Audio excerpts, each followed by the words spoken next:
We are activating your unique self-discovery one show at a time. The Orchard of Wisdom Self-Discovery podcast are at your fingertips, just waiting to inspire and invite you in discovering just how awesome you really are and how to navigate through life in joy, enrichment, personal abundance, in mind, body, spirit, heart, and soul. All the people we bring you are here to serve you on your journey of life.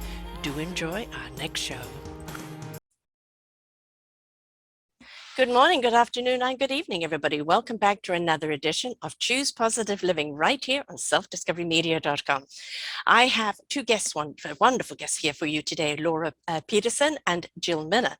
Laura was with me back in 2018. Gosh, we're just realizing how long ago it was, but the last few years have just gone by, haven't they?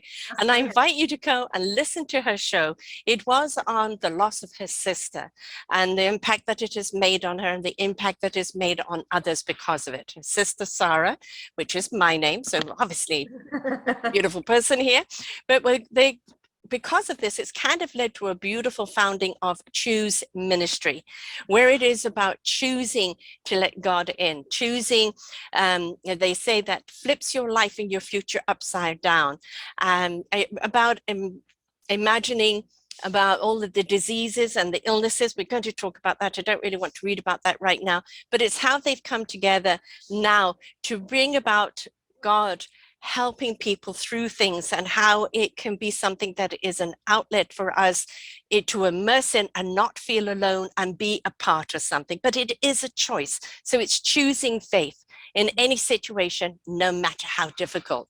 So I want to dive right into it because life is a choice. And we don't always choose what happens to us, but we can choose what we do with it, how we react to it. What does it mean to us? We think it's happening to us, but maybe it's happening for us.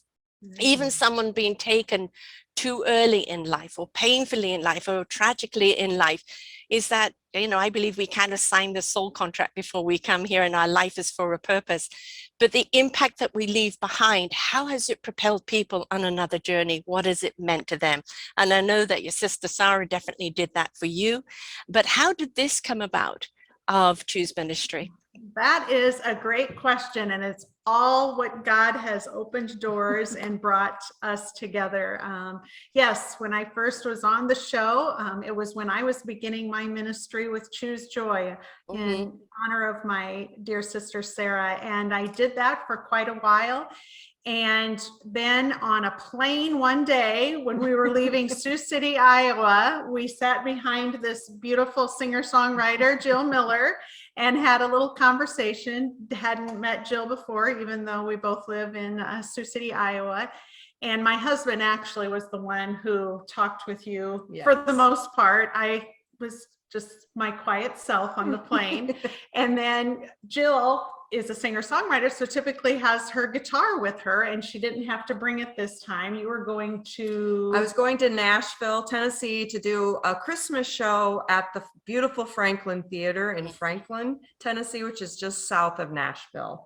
And I'm not used to the whole carry-on thing because, like Laura said, I usually have my guitar, so I can't do a carry-on. I didn't need my guitar for this show, so I just got off the plane and grabbed a black bag that was, in the carry-on pile and, didn't think to look. And all of a sudden I get a call from Jeff, Laura's husband. Luckily I had my card in the luggage part, in the bag tag part, and my phone number was on it. And Jeff called me and said, Jill, I think you might have my bag. And he was so funny. He said, I'm pretty sure my clothes will fit you, but I know yours won't fit me.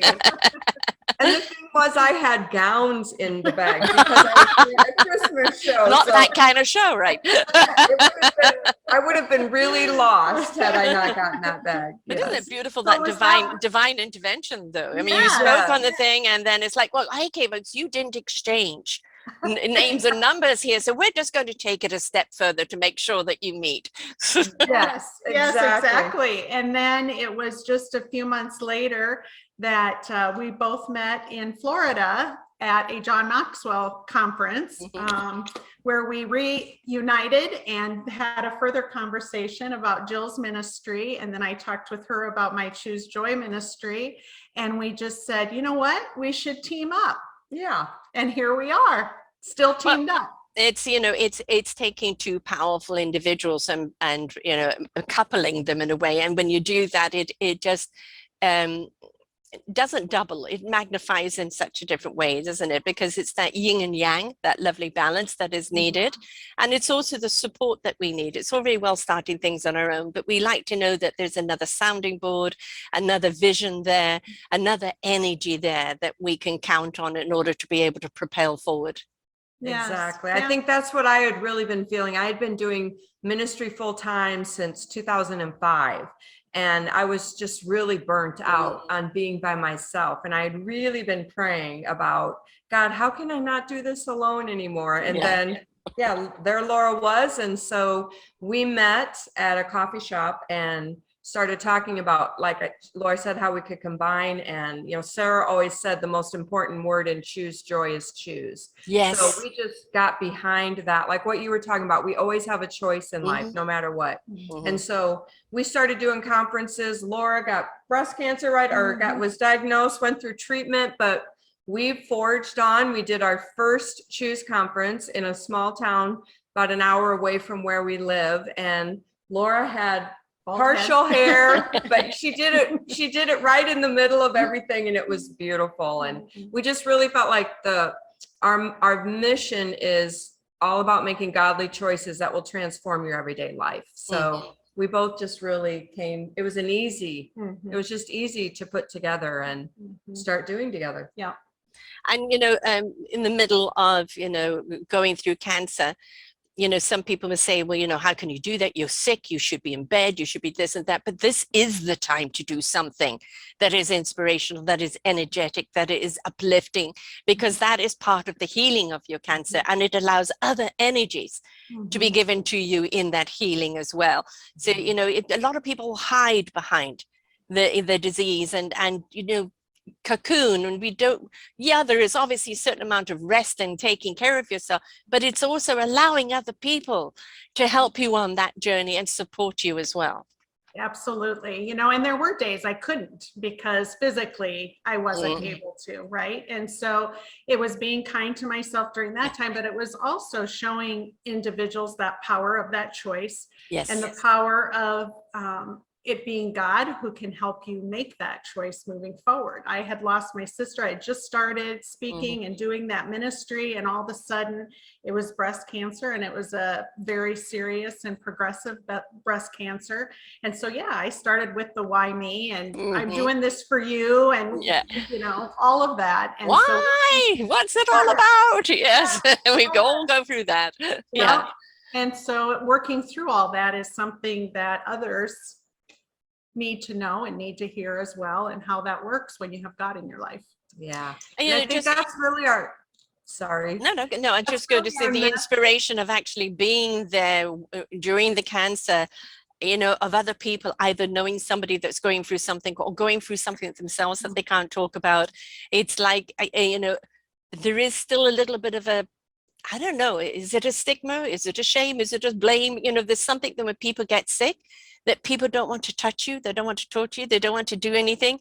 And by you being out there up front, this is what I'm going through, but this is, you know, what my drive is, gives them permission to step forth and like, I can be so much more than what's been imposed upon me. Absolutely. Absolutely. Right, yeah, sorry, because it really fed into the whole thing of, you know, we aren't defined by always, like, we can't stay in that victim role, and Laura just modeled that so beautifully, and it's what we like to model. And with everything that we do, like, we can't, like, my first husband left me for a younger woman, you know, after 20 years. It was very devastating, but I had to feel that, and like Laura had to acknowledge the pain and, you know, not shut it off, because that's not good either. We have to feel it, but it's the not staying stuck there that is what's so important. And for me, I don't know how you do that without faith, because that's where my, you know, that's where my hope and everything that I need is drawn from. But it's just, you know, teaching people that, yes, you have to feel it and you have to go through it, but we don't have to stay stuck. You don't have to choose to stay stuck. The whole thing about it is, you know, for you with your husband, it was an end of a chapter. He couldn't serve your next chapter. You had to go on this journey alone. You know, for you, probably a great deal of the cancer came from the sorrow of losing your sister. And then it was a process that you had to go through in the rediscovery of who are you without her. Right. And so, you know, all of these are lessons learned, and God doesn't give us things that don't have a purpose behind them. Yeah. And the fear that that diagnosis puts in front of you, especially after losing a loved one, it's like, now is that my, you know, life also? Am I going that way? Yes. Yeah. And so it's one of the things that we really talked about, and we're putting a devotional together and everything, is that faith over fear. How do you put that faith over the fear so that that fear doesn't all consume you? We're always hit with something that makes us feel alone. You know, nobody understands. I'm all alone. You know, why has this happened to me? What did I do wrong? You know, but really, those are just emotions that are processes that we need to go through in order to clear and lay a path for the forward. But if we know that even in our aloneness, we're not alone, there's always a higher force, a higher energy there to guide you through, and we surrender.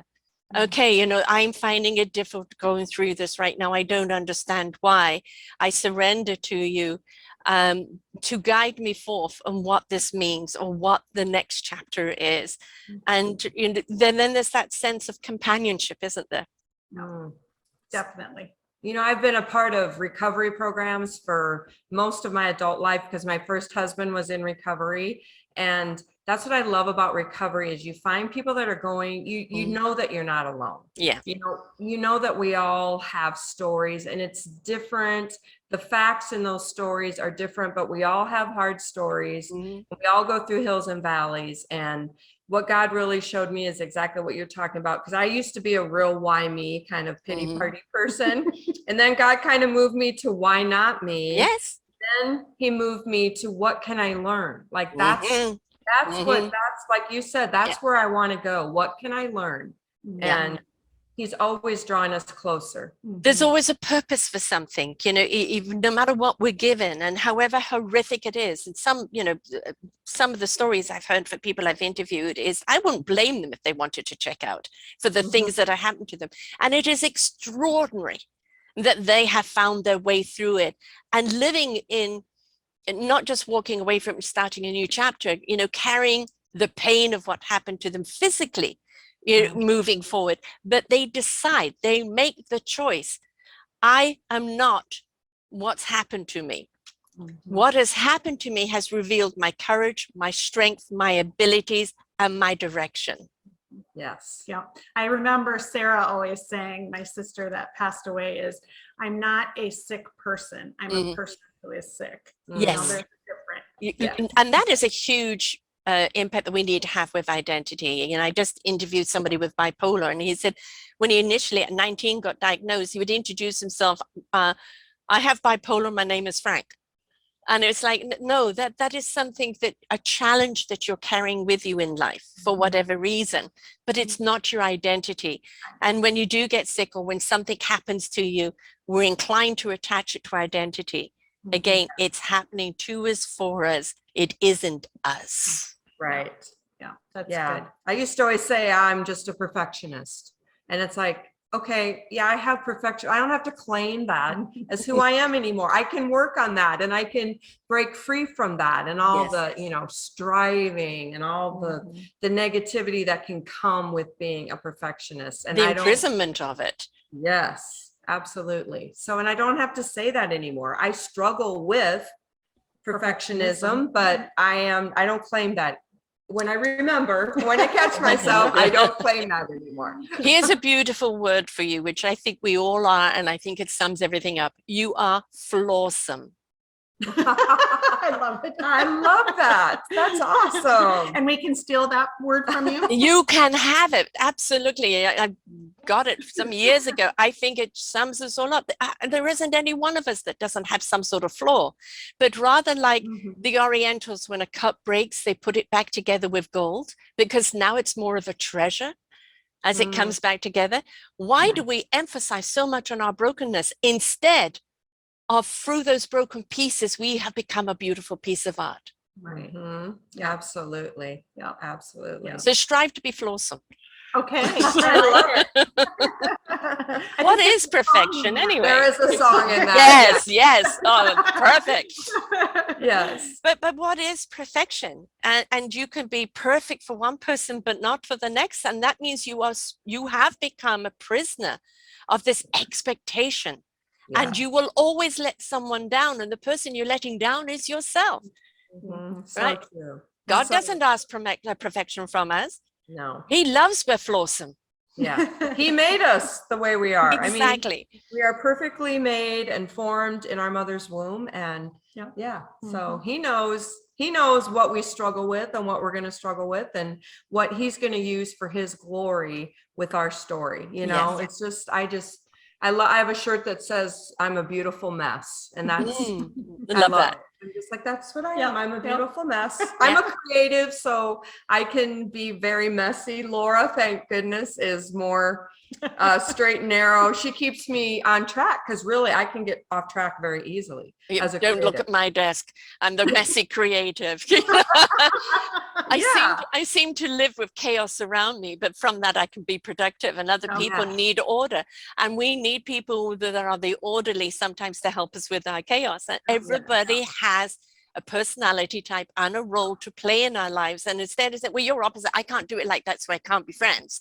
Instead of like, I need you in my life. How can we fit in that complements each other? Exactly. Yes, And yeah. respect each other for Yeah. those differences and appreciate those Yes. differences. Yeah. Yeah. You know, religion is something that has done a great deal of damage in the world and has caused a great deal of divide. But that was never God's intent. God is love. God is about finding the love within you. It is about lovingly sharing your beautiful gift. As you will appreciate, my analogy is we're here to find our instrument, learn how to play it, and find the orchestra that we can play harmoniously together with. Yeah. Oh, I Right. love that. Yes. So, Well, you know, have writing the song of your life kind of fits right into that. Yeah, I have actually developed an online course that's all around purpose and that whole idea of our life is a song. And, you know, are you going to sing what God wants you to sing or sing your own song? Are you fighting it? You know, and I have this analogy that you picture yourself on your back deck having a cookout with your friends, and your song, your life is a song and it's playing on the radio for the world to hear. Do you want to turn it up or turn it off? all right. And if you don't like how it sounds, you have a choice to change it and, you know, sing the song that God has given you to sing. And my song is very different from Laura's, but yet God's brought us together in such a beautiful way. Orchestra. Yeah. Right? You're creating the orchestra. Absolutely. Yeah. And you need everybody's song in there, you know, to create the choir.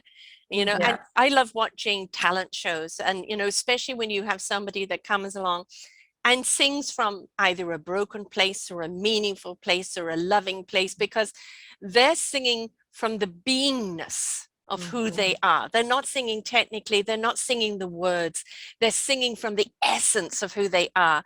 And it is that essence that reaches out and grabs people, you know, brings down the tears and makes the connection.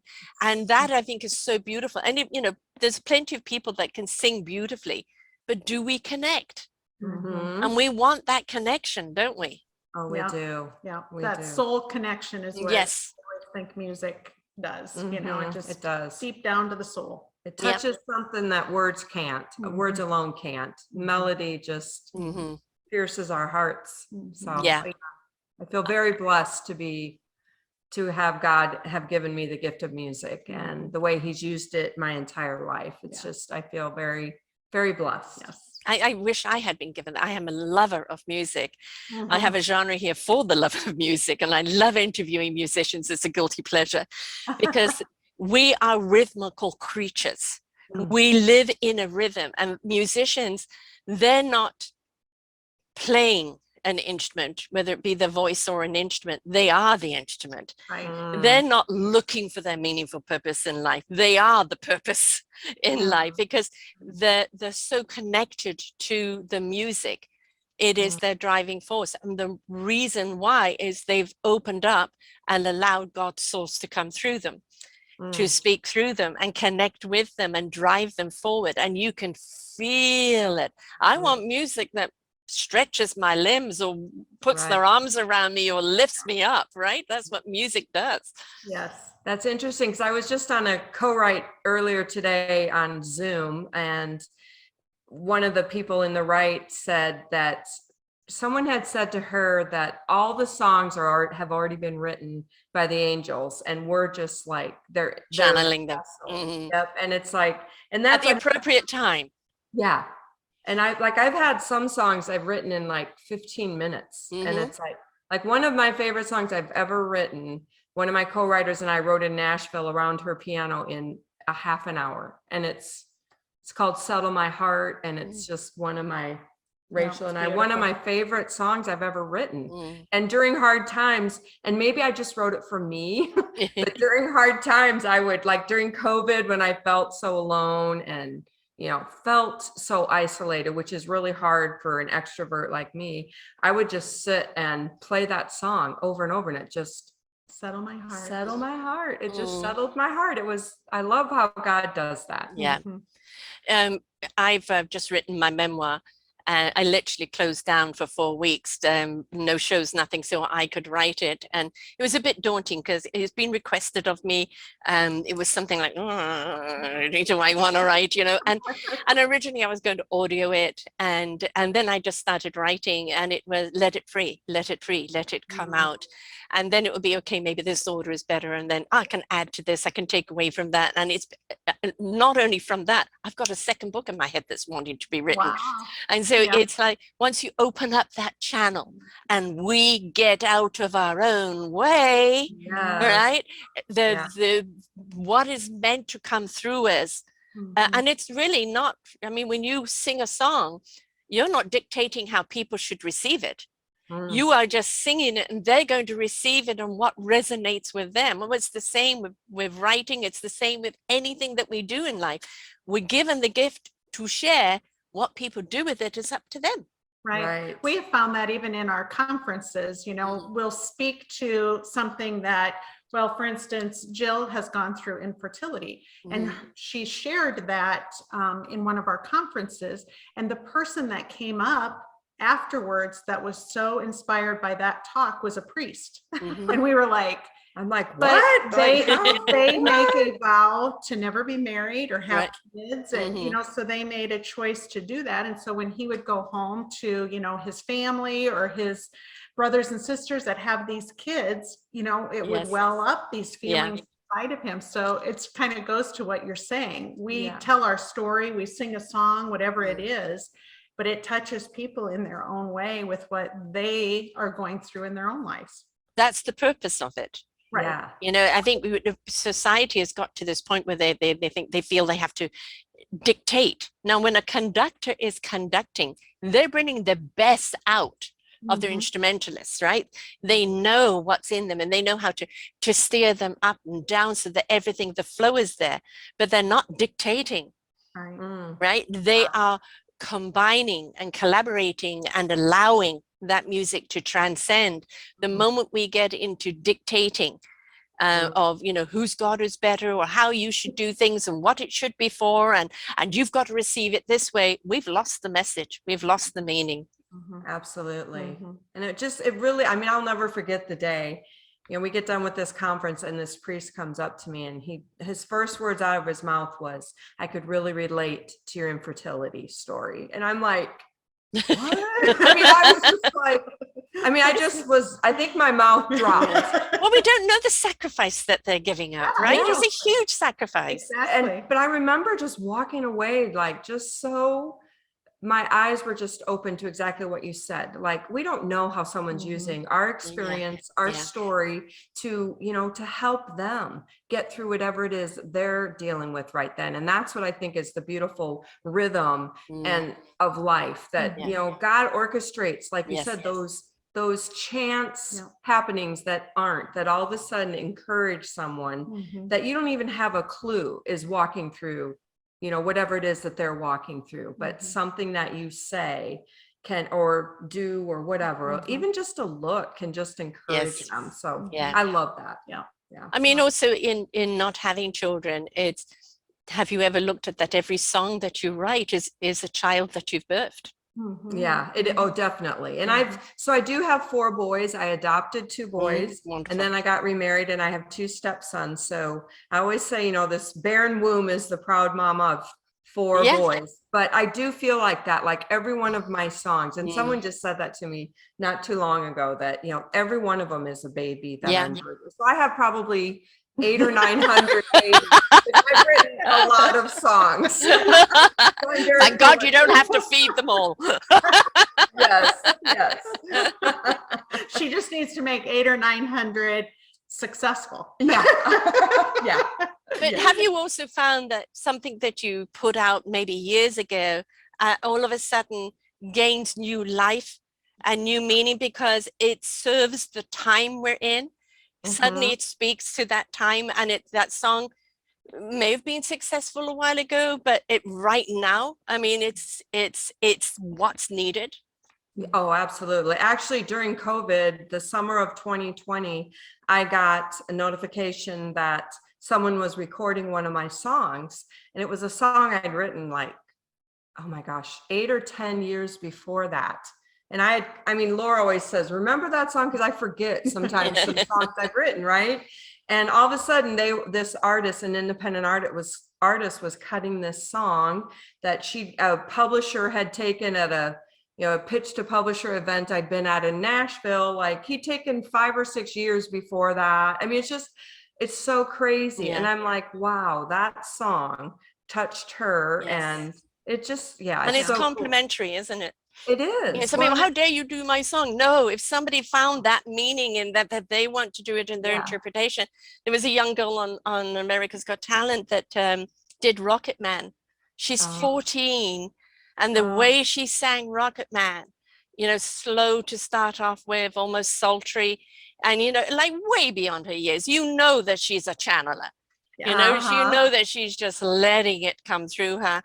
And it's so beautiful to see, because what we're seeing is honesty, is truth. And you know, when we get out of our own way and our own dictation of how we think things should be and allow them to come through us, God always guides us right. You know, we go, okay, are you sure you want this? And it's like, oh, okay, now I understand. Yeah. Well, that's when we go, like, I tried to force a lot of things along my journey to finding Laura, and went down some pretty significant rabbit trails that I was, this is what I need to do. And then, you know, 2 years later, you're like, oh my goodness, that was not what I was supposed to be doing. But trying to, like you said, just trying to force something and make something happen that wasn't in God's plan. I mean, like with you, Laura, you know, you started your own ministry, you know, after your sister died, and it was something very meaningful and it really served.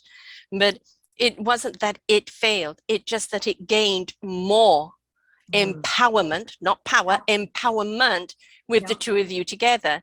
And you know, some people become so protective. No, it's mine, that's yours, you know. But you understood how really putting the two pieces of music together created such harmony. Absolutely. You know, we're still using Choose. We're still using the Choose Joy message. We're still using Sarah's God-inspired legacy through this Choose conference. But you're right, it's just opened up to bigger and better, because that's what God does. Yes. Right? Bigger and better.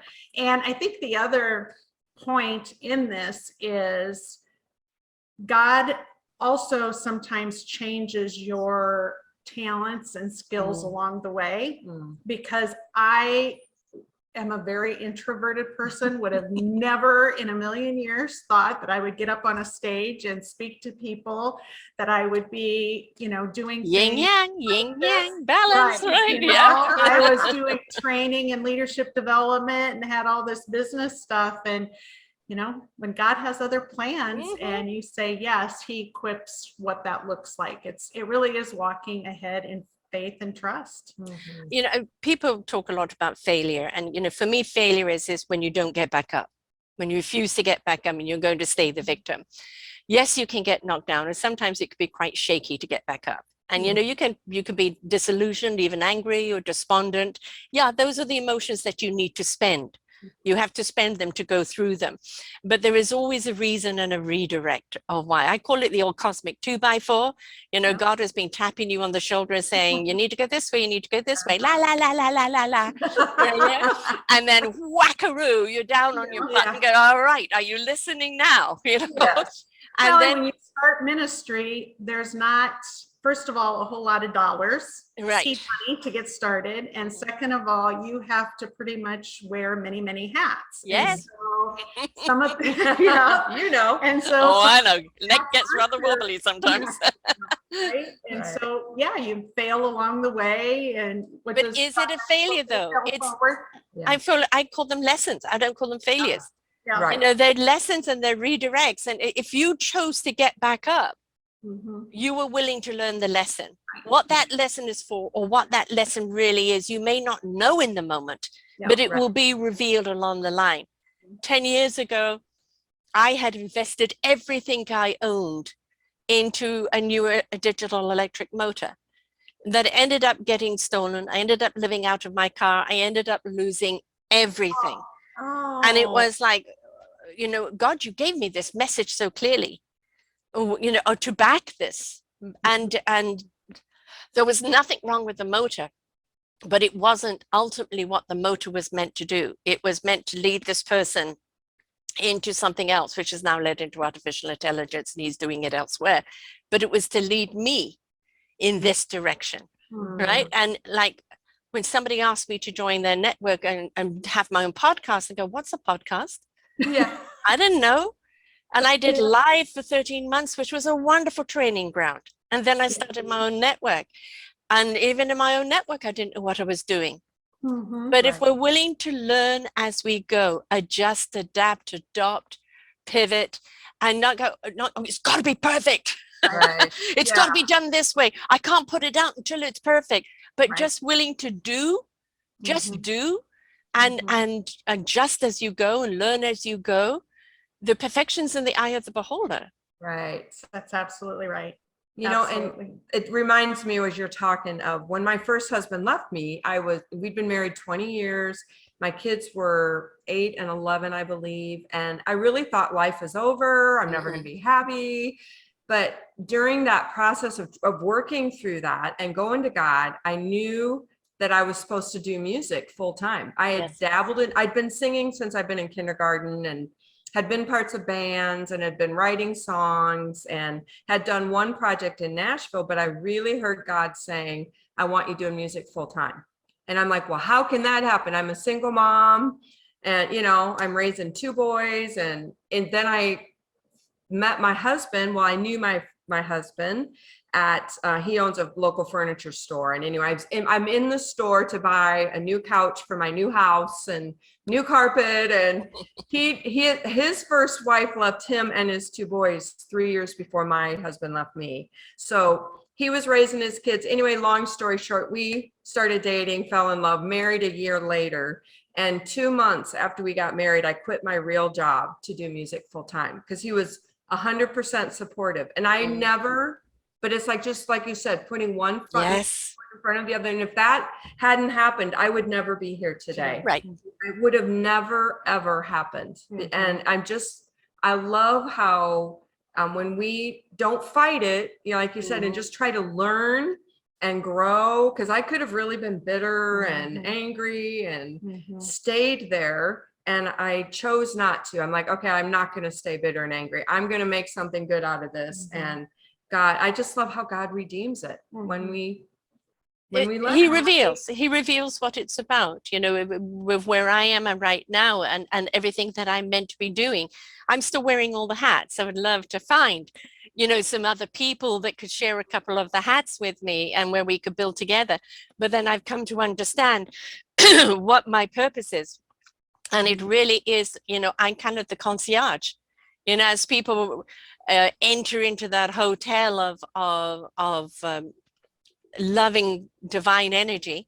I'm one, on this floor, you'll find this, and you'll find that, and you'll find that, and this is what my job is. And I realize that that is what I'm meant to do. And that, I think, is sometimes we have a desire to do this, that, etc. And we, that desire may be very, very strong, and we don't understand why it's not happening. But again, when we just accept what we are doing and the impact that it is having, we'll realize all along the line that is what we were designed to do. That's awesome. Amen. Yeah. That's so good. So true. Yeah. I mean, Laura, for you, I mean, the loss of your sister, then the cancer, you had your own ministry, as you said, you didn't know how anything worked. You just put yourself into it. Yeah. And then you meet Jill, and it's like, it is that, I mean, definitely with the suitcases, that was the nudge, nudge, wink, wink, right? Are you paying attention, or am I going to have to bring out the cosmic 2x4? And it's the willingness to be open with each other, and the willingness to explore and not be territorial. Right. Oh, Right. absolutely. And that's the humility side of things. Mm-hmm. One of the prayers as I was walking the journey to get the book published, Choose Joy book published, that was my prayer every single day, was give me an open mind, a humble heart, and faithful feet. Because I know that that's what you need to have to be faithful to God, and to hear from him, and to know that it's not about me and what I want, but rather what he can do through me. And if I don't have that open mind, and I'm always thinking or if I'm trying to protect what I have because my heart isn't humble, it just doesn't work. And you're going to miss so many opportunities through that process. Absolutely. I think what people don't understand is that actually God is here to serve us. He uses us by serving us and what we're here to do, what our meaningful purpose is, that serves each other and the planet and the universe. But without him serving us, what would we be? Yeah. Very much. And then he wants us to go serve others, because that's right. The domino ripple effect, right? I've given you this gift. This is how you are meant to use it. I am here to give you all that you need. Now go and be. And I think that's what our prayer and hope is with our conferences, is God is working through us. Yes. If we can take that and spread that out to others, and they can keep that going. And, in a world that we are in today with just the darkness sometimes, and the negativity and the unrest and the they, if we can just come together with that ripple effect of just love. I love a t-shirt that Jill has, and it just says, love God, love others, love, that's it. Yeah. Well, I mean, love in itself, and this, from being there, but also in the transformation in a song, the euphoria of love. And I don't mean falling in love with somebody and all of that. I mean the euphoria of love. When you're in that love space, it literally raises your frequency. It raises your vibration, and you are in a state of beingness that is transcending, and you cannot knowingly do any harm to anyone in that position.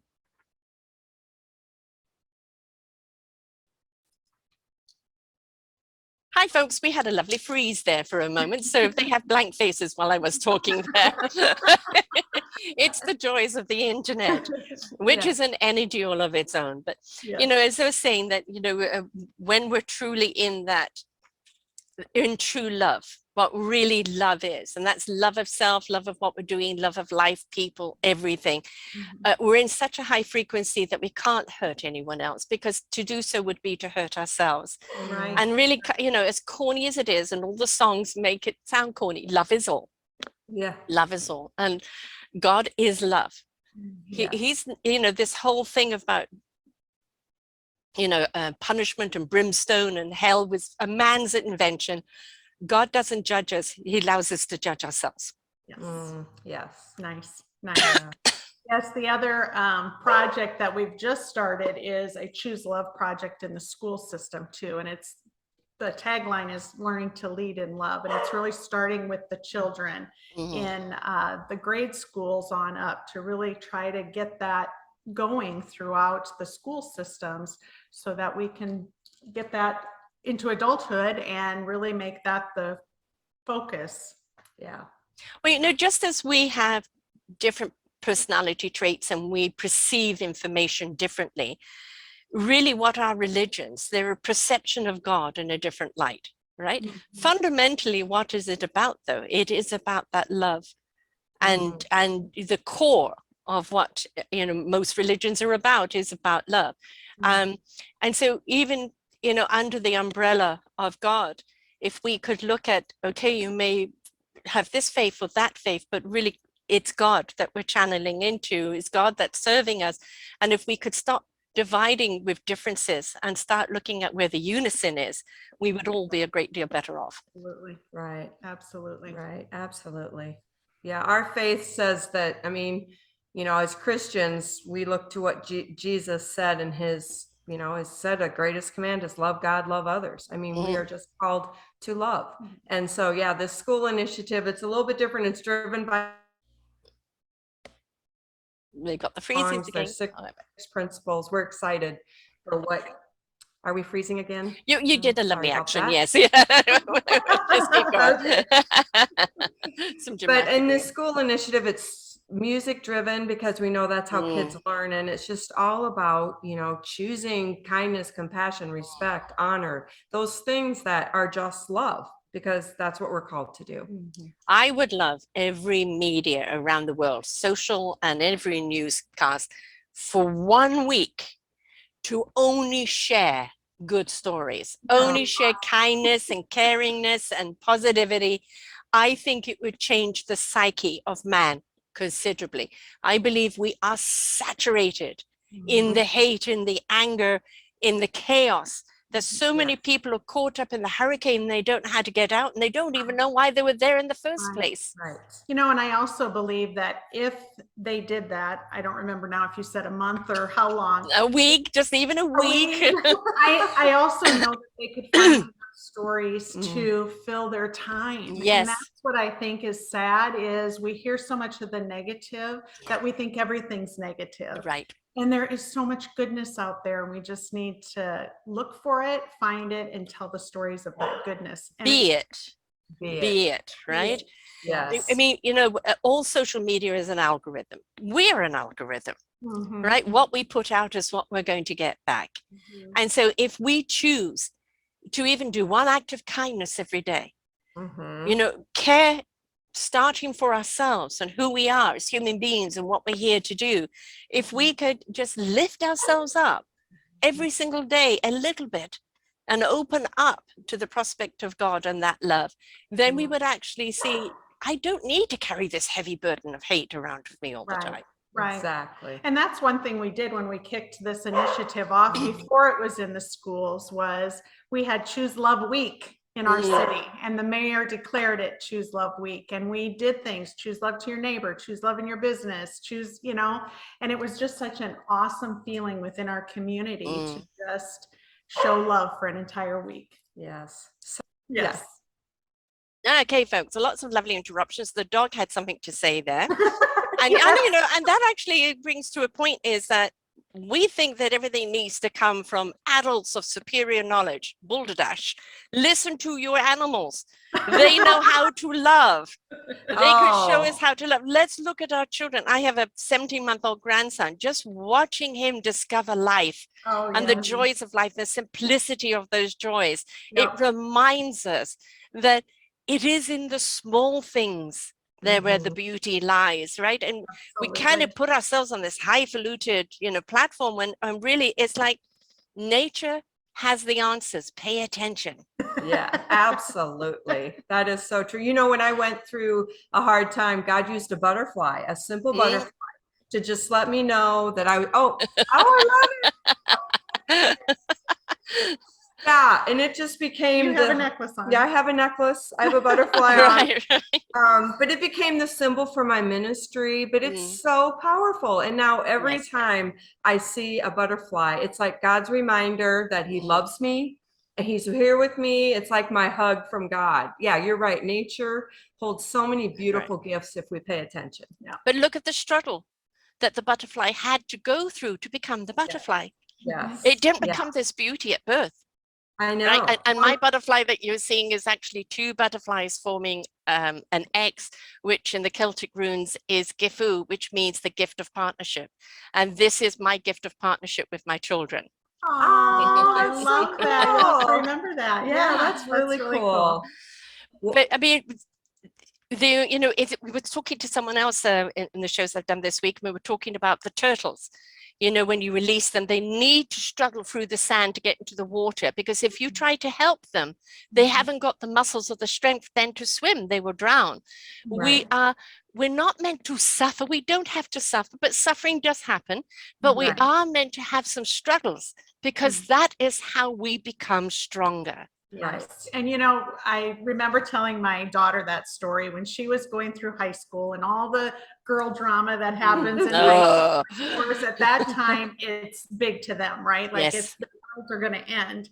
And I just remember telling her that story. Becca, I would love to do nothing more than try to fix this for you. Mhm. But I can't. This is something that you have to walk through, and told her the butterfly story and the struggles. And the only way you're going to fly is to walk directly through this and choose the right decisions, make the right decisions along the way. And I will guide you, every step. But this struggle is yours, and you have And to even walk. support them when they make the wrong decisions, because Exactly. we all do. Don't persecute and tar and and feather. It is like, okay, did that serve you? Right. Did that serve anyone else? What have you learned from this? Okay, now let's get back up. Yeah, absolutely. exactly. Yeah. Absolutely. Kiss the owies and up we get. Yeah, that's beautiful. Yeah, love it. So the work that you're doing is, very diverse, and you're obviously quite expanded in it. And the thing that when I say, like, even with these podcasts, I don't know who's going to listen. I don't know how it's going to affect them. I don't know if that one pivot is going to lead them down this path or that path, or whether the whole show hasn't been an inspiration. I'm not meant to know. All I'm meant to do is give the gift of this wisdom from you two, and how they use it is up to them. In a lot of ways, that's what you're doing. You're giving the platform of the gift of how and why and when and what, so that they can go and apply it to their own lives in whatever way they're meant to apply it. Absolutely. Absolutely. Yeah. Yeah, that is the purpose, and our why is just that, and I think more than anything, God calls us to do that. He calls us to be his disciple, and that is spreading his message of truth to others. Yep. Shining a light, like we talked about. The world feels so dark, and our theme for our conferences this year has been choose hope, because I feel like that is what people are losing hope, because we're doing just what you said, hearing such negative news, and the world just feels like a scary place for so many reasons. But that's why we really felt God calling us to that message. And yeah, we're excited for the opportunities we get to share that. And the whole Jill, and we have a third person, Rachel, too, when we all got together. Rachel had sent us something on the word tikva. I think you came up with the word, and then she sent us some information. And tikva is a cord of hope in Hebrew. And so our whole theme is really around what are you holding on to? Where's your cord connected? Because if it's to the things of this earth, it's going to let loose and you're not going to be strong. But if it's connected to the cross and connected to him, and that doesn't mean, what we talk about is our ropes, sometimes we feel like we are tied up in knots, or, we're at the end of our rope. There are times when we're going to feel that way. And then what are we going to choose when we're at that point? And if we get into if we get into his word, his truth, and really understand what his purpose is for us in that moment, we will get through it if we're connected to him. The thing about the darkness, and we all go there, but that's where the light shines the brightest. Exactly. And if we go towards that light, just in faith, blind, deaf, and dumb, and in order to hear, see, and feel, it will lead us out into that light. And when we first come out into that light from that darkness, it's rather blinding. And we also feel the shadows are chasing us. But the more and more we're willing just to walk forward and trust, just walk forward and trust, and in discovery of who and why what we're here to do, we will then find that calling, that meaningful purpose, that reason for being here, and even understand the reason for the darkness. Yeah, Exactly. You know, that's actually part of what I talk about in my talk, is how that's when we grow. We grow in the struggles, just like we talked about. And what, like you said, in the dark is where that light shines the brightest. Yes. And we're just, our hearts are open to hear. Because when we've got everything figured out and life is going good, you know, I think I can do it on my own. I got this figured out. Well, then when we go through that darkness, it's so true. And that is where, you know, the butterfly, if you help a butterfly get out of its cocoon, it won't be able to fly, because that struggle, like we've talked about, strengthens its wings. And that's, like you said, that's just what all of our struggles do when we choose to let them do that, because they can defeat us. And some people, you know, can live in that place of defeat. And that's where we just feel really passionate that we don't want anyone to stay in that place of darkness. Like, there is light, and you can choose to look for it and walk into that. And, you know, some people, I mean, you know, believe it or not, I'm actually a loner. You know, I'm the introverted extrovert. So, you know, people presume I'm an extrovert because I do this, but I'm actually quite a loner. And I realize that as the concierge there, I may meet people all the time, people questioning, how do I find this, or can I share with this or that? But I am meant to be alone in that role. But just because I'm alone doesn't mean I am lonely. Right. And that is the difference. Sometimes I'm not a pack person. I've never been that person. I much would like to try. It's just not me. And when I accepted that role of being that singular person that points people in the right direction, then I became more at peace, because I knew I wasn't alone. But it was okay for me to be alone with self, because I didn't feel alone. Right. Yes. When I can say with all honesty, some of my loneliest moments have been in a room full of people. And actually, that's in my memoir. When I don't feel like I fit in. Feeling. Yes. Absolutely. And especially if you're in a marriage like that. Right. You know, and that really is a time that something needs to be done. And if you can't do it together, then it is a time to end that chapter. You know, it just because you're married for, you know, better for worse and for life till we part, we have to consider that we have many deaths in our lives. And sometimes that death is of a marriage. It's not a failure. It is a death because it no longer serves you in your life. And you do need to be reborn to go on another path that is more serving. Yeah.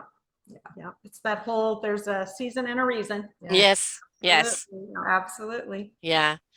It's so much needed right now, because, you know, we can't help people that are unwilling to help themselves. But, you know, I have a saying, you can take the horse to water, you can't make it drink. However, if you leave them there long enough, they're going to realize they're thirsty. I like that. Well, and when I came to learn early on in being an ambassador of Jesus or a disciple of Jesus, is he calls us to speak, but the Holy Spirit works within them. We can't change. No. It's up to them to change and listen to the Holy Spirit work on the inside of people. What we're supposed to do is plant the seed. Well, the inspiration begets invitation. And if you inspire them, you invite them to take their own journey. Right? You can't demand it. You can't dictate it. All you can be is that inspiration that opens them up, even a crack. And it becomes that invitation. Maybe I can take that step forward. The biggest leap you will take in your life is that first step. And that goes back to the failure piece. You didn't fail. You did what you were supposed to do, even if that person chooses not to walk that journey. Well, and it's what God does with us, right? He doesn't force faith on us. We get the choice to follow him or not. And, you know, it's just a beautiful thing. He didn't want robots. Thank you. And he didn't want people that are in the faith just because they're robotically in there. He wants people of faith because they are the love that is in there. If you're not doing it from a place from core love, then you're not doing it right. And it doesn't feel good. And it doesn't serve well. And, you know, I think we've got very, very tuned in the last few years of fakeness.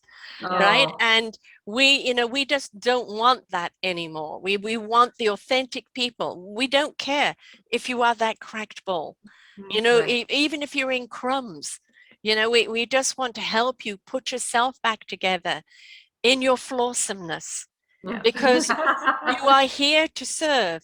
But first you have to serve yourself for your cup to run off over. Absolutely. Yes. Absolutely. Yeah. I think we're on the same page. Absolutely. We know that society has gone very, very wrong, right? And society has gone off in a path that really is not serving itself whatsoever. And, you know, through COVID, we were invited to come together because the whole world was going through the same thing. It was also a time to reflect on ourselves, on our lives, and where we were going and how we were doing it, and what was really important to us. But for other people, because they don't know how to deal with their inner child, their disconnect from their inner selves through the disconnect to God. And a lot of the people that are angry and mad out there say they're godly. But you cannot be godly and wish harm on someone else. It doesn't work that way. God is love. God is about sharing that love, not about condemning someone else because they're different.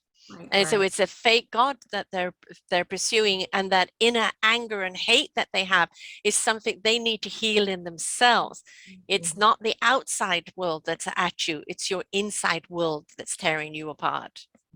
Yeah. It's really perspective, you know, and that's what we try to talk about too. Yes, there were a lot of hard and negative things that happened through COVID and all of that. And just like we said, if the news could just go have 1 week. Yes, please. You know, there was a lot of good if you change your perspective to look for the good that happened during those years as well. I think we all reevaluated our priorities. We all just saw what was important. We sat around the table and had dinner with family. And you know, and how many songs came out of that for you? Oh my goodness. Yes. I wrote so many songs. Exactly. It's crazy. Yeah. And you know, I think what it did though, it kind of shifted us into this as it wore on. I think what happened is exactly what you're talking about. It just shifted us to operating out of fear rather than love, and just made us all so fearful. And I think that's what we're still battling. And, you know, perfect love drives out fear, right? I mean, that is where we can base our hope and all in our. Well, fear is the devil's weapon. Exactly. Because when you're afraid, you no longer have control. Exactly. Right. And the control, what we realize when we're in a state of love, of God's love, we don't need to be in control. Right. Because we're in trust. Right. And surrender. Like, I'm going to surrender to what your plan is. I'm going to trust you and surrender to it instead of trying to fight it. And that doesn't make you a sheeple blindly following orders. What it does, it means is that God recognizes you in you, the gem and the essence of what you are and what you are to bring to others collectively. And it is when we step into that God's love the way God sees us and opens up those beautiful divine gifts of what we are and what we're meant to share, we realize how abundant we really are, how enriched we really are, and how empowered we really are. But if we choose to live in fear and distrust and conspiracy, we've shut that down. And that is, you know, the devil's voice there, because if we keep you in fear, we keep you under our control. Right. Yeah, I mean, so we have to make that choice somewhere along the line to let go of that fear. Right. Whether things are going really well right now or whether things aren't, the future is still unknown. Yes. And so it's just amazing how when it's going well, that unknown isn't feared. But when it's not going so well, the unknown is feared. Because that's what we want to control. But it goes back to it's happening for you. What are you going to do with it? You know, it's like handing you some ingredients that you have no idea how to make a dish out of. But you've got a whole lot of people you need to feed. So, you know, it is about be creative. Right? Well, and, you know, God really showed me something, because COVID was, you know, really hard on me. Plus, I wasn't able to get out and do concerts and all the things I like to do, which I really get my life from that, from, you know, sharing our ministry and my music with people. So I really had to really wrestle with this personally. I mean, it was real for me, but God said one thing to me in the middle of that, you know, here is holy ground. I mean, God is in every moment and he is in this moment. So this is holy ground, because I can be a there kind of person, like, oh, I'll be content, happy, all that, like so many of us. When I get there, whatever that goal is or dream is, whatever. And he just really put in my heart that here is holy ground. I am here. So whatever, like good, bad, like Laura said, whatever it is, it's holy. God is here and he's going to get me through it. And there's something to learn and grow. And how often do we get there and still feel unsettled? Yeah, you get there and you go, hang on, this is not where I wanted to be. This isn't what I was thinking. But when we get there for his design, it's like, oh, I like this. Yeah. well, it reminds me because my dream, actually, when I first started doing music, I was going to Nashville all the time. And my dream was to have a #1 on the radio, right? Because I'm a songwriter. So I thought that that was my success. And it kind of became this idol that God had to tear down and like show me that, you know, that isn't you, that can't be your idol. But I remember so clearly, like professional songwriters that have had 10 #1 country hits or whatever. And they all said, you know, because we'd say, what does it feel like? You know, when you get that #1, it says, all it does is make you want to get another one. It's not like you're ever done. It's like you don't ever get there. If that becomes, you know, the goal that I have to have a #1. Yeah, you feel a failure if you don't do it again. Yeah. So, I've interviewed a lot of musicians through the time of COVID, and some of the best music has come out of it. But, you know, one musician who had a whole lot of concerts booked and all had to be canceled, and it was like, what do I do now? So she went on YouTube live every Friday at a certain time and just put on a concert for people, right? And it's like, what else are you going to do with it? There's another guy, the ballad drummer. He oh my God, if you like jazz and blues, his album is wonderful. And you know, what he did is that he put all these musicians together and they all had to do it virtually. So everybody would do their part and then it would be put together. And the album is fantastic. So, you know, there may be obstacles in your way, but you look at, okay, I can't do it that way, but what other way can I do it? Right. Yeah. That fuels creativity. Yeah. Obstacles fuel creativity. And that's really cool. And some, you know, some of the best writing, the best music, the best pivots, you know, some of the best of best has come out of that because people were given the time to stop, reflect on what's important and allow that creativity to come out. Absolutely. The #1, although very nice, who is it for? Because if you're feeling that #1 has to be for everybody else's approval, you're not doing it for the right reason. When you're doing it for, I am proud of every piece I put out there and the heart and souls that it touches, you're already #1. Exactly. Yeah, that was a really hard thing for me though, because that really was the goal when I first started down this music journey. But it was also the expectation that society had put on you. Exactly. The idea of your success is that you must have #1s. Right. Well, and it was kind of proving myself to my ex. That was the that was the hardest one. Look what you let go of. Because he kind of didn't really support me in my music. So, you know, that was going to be my big, you know, C. And it's like, oh my goodness, that was a hard lesson to take in. But I did, and I processed it. And it's like, the humility. God, the humility. Oh my goodness. Yeah. Yeah. I mean, you know, in writing my memoir right now, you know, my marriage was very tumultuous and it was very damaging to me. And I've written my memoir as an observer of my life. And I haven't even put his name in there. I don't want it to be a bashing. I don't want that type of thing, because I realized there's 4 things he gave me. He gave me 3 beautiful children, which I'm extremely grateful for. But he also gave me the courage to fight for my own life and my own existence through all of that adversity and that darkness. And I lost myself for at least 8 years there where I couldn't connect with my soul or my spirit anymore. But in that struggle to come back, like that caterpillar, you know, and becoming that butterfly of my own person and not, you know, not being the victim anymore. I found my own strength, and I wouldn't have found it had I not been in that. I would have mindlessly carried on with the same patterning. So even our darkest times, we can be grateful for, you know, the fact that I have to take onus that I was not putting the worth on me, and that's the worth that he treated me in. He has to take onus that he put on the boots and kicked me. So, right. So that is we're both at fault. We were 2 broken people that didn't know how to fix each other. We walked our daughter down the aisle together. I see him now and again when there's celebrations and things like that. I'm extremely grateful I'm not with him anymore. And I told my children they had to have their own relationship with him. That's got nothing to do with me, and each one of them has. Right. So it's I did not want to have a nasty divorce. We had had a nasty marriage. I didn't want to go that way. Yeah. So, I chose a different path, and it was easier to be at peace with it. But in writing it, oh, are you going to spill this? Are you going to do that? And I said, if you want that kind of book, you're not going to get it from me. Yeah. Oh, good for you, because that's so true. And I've been around some women. In fact, a friend of mine went through a divorce right when I did. My first husband gave her husband the courage to leave, is what he said. Right. Yeah.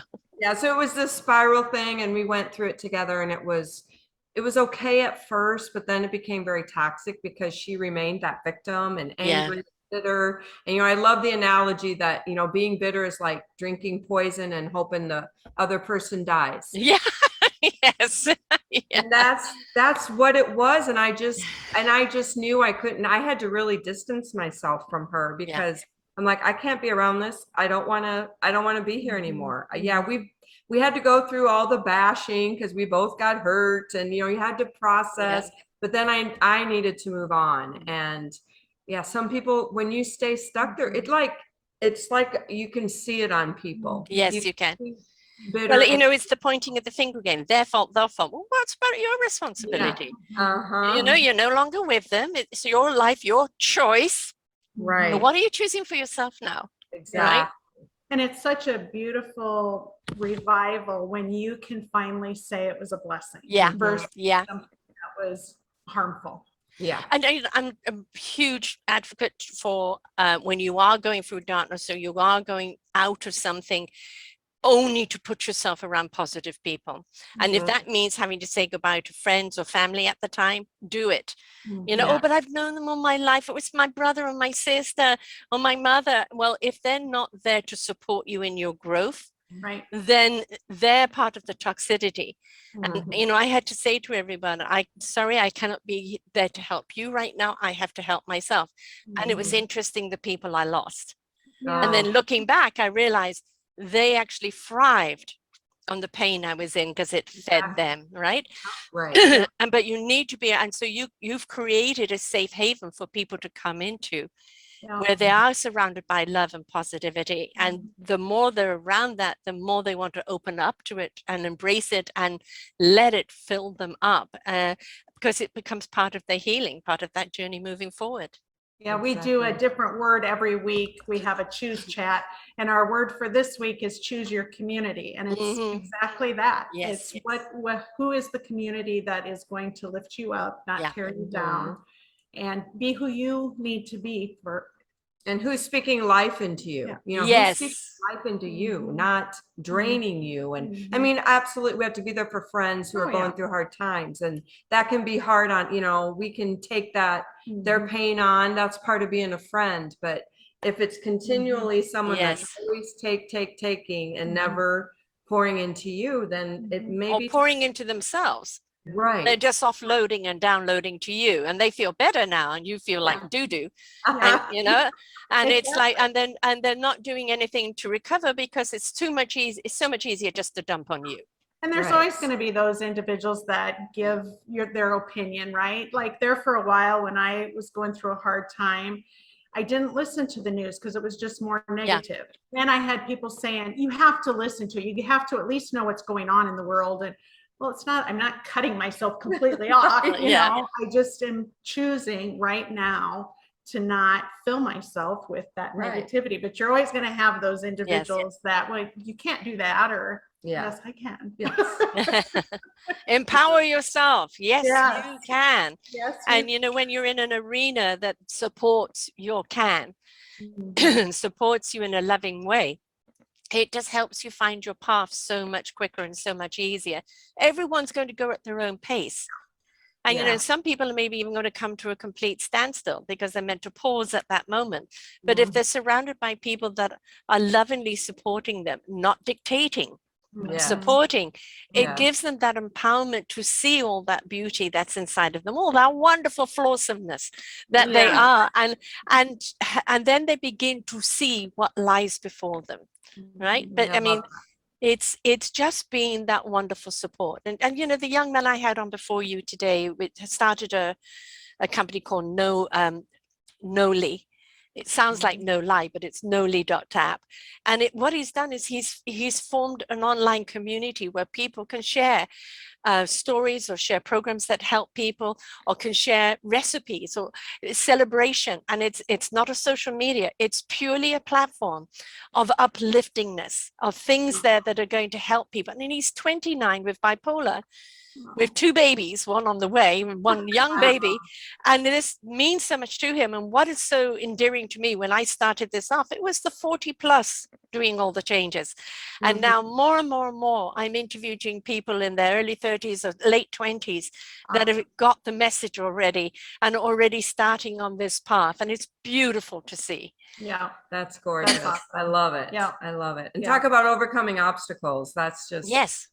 that's so cool. Yeah. And you know, we, sorry, got a cough now. It is time. It's the age of the Aquarius, when we are meant to be stepping into rising up to love and light. This is the journey that we're meant to be on right now. Hate had its chance. Fear had its chance. All it was destructive. All it did was destroy. And for the planet's sake, the universe's sake, and for humanity's sake, we have to step into love. And when we step into God's love, whatever your God is, God's love, we truly understand we're not alone. We are that beacon of light, that compass is within us. We will never falter, even if we trip, and we will always find our way to our meaningful purpose. Yes. Exactly. Beautiful. Yeah. God is love. Yeah, And love is it's very great. simple, isn't it? Very simple.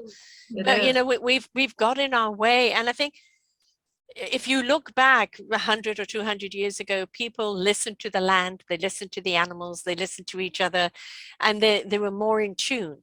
And the more that we've taken survival away from people and given things so easily, like grocery stores and this and that, apps that do everything, we've kind of cut ourselves off.